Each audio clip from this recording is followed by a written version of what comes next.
farmers are still waiting for coronavirus aid. Washington. By the time the U.S. Department of Agriculture announced a $19 billion aid package on April 17, farmers were already dumping milk and destroying fresh produce as demand from restaurants evaporated. It could be weeks longer before any of the money, most of which was appropriated by Congress in March as part of its $2.2 trillion economic stimulus package, gets to the farmers who need it. A sign-up system for $16 billion in payments isn't expected to be up and running until the end of May. The remaining $3 billion will be used to purchase food and deliver it to food banks, which the agency says may begin in about 2 weeks. USDA is working as quickly as possible to implement the coronavirus food assistance program, a spokesperson said in an email to CNN. The delay worries Florida Commissioner of Agriculture Nicole, a Democrat who's elected to her position. A report from her department projected that Florida fruit and vegetable growers lost $522 million through mid-April. I fear that by the time these purchases move forward it will be too late in the season for many of our producers to participate with so much of their harvests already lost, Fried wrote in a letter she sent to Agriculture Secretary Sonny Perdue on April 20. What's more, family farmers likely missed out on getting loans from the small business program because it was unclear at first whether agricultural producers qualified.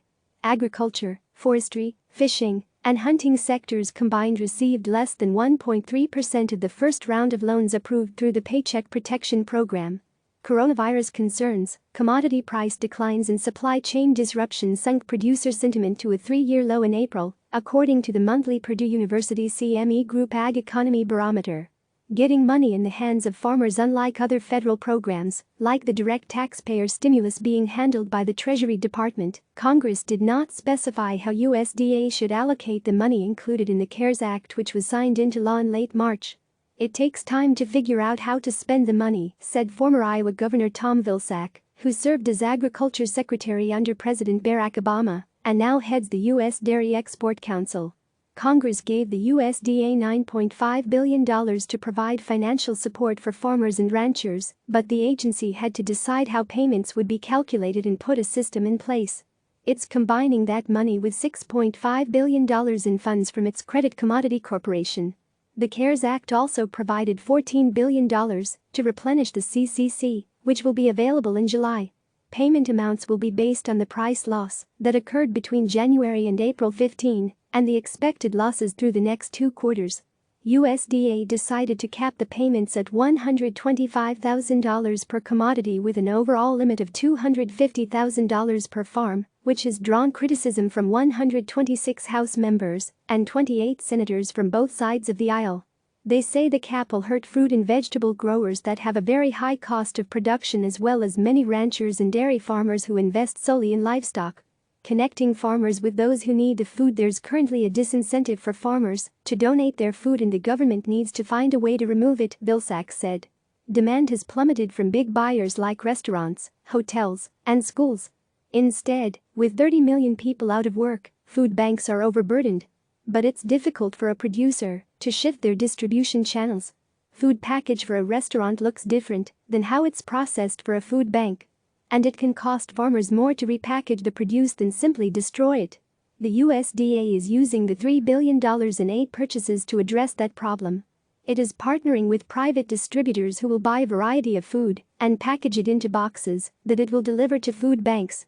The USDA says it will spend $100 million a month on fruits and vegetables, $100 million on dairy products, and $100 million on meat products. In the meantime, states have tried to step in. Florida has created a system to help connect farmers directly with buyers, consumers, and food banks. Iowa and Minnesota have launched programs to connect pork producers with local processors as bigger plants shut down because their workers are getting sick.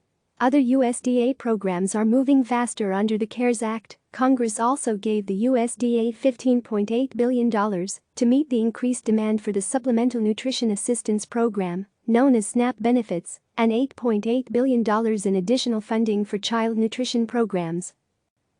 Plus, another earlier stimulus package that passed Congress earlier in March gave USDA the authority to make emergency SNAP allotments. Monthly SNAP benefits have increased 40% during the pandemic. Click subscribe to receive the latest news.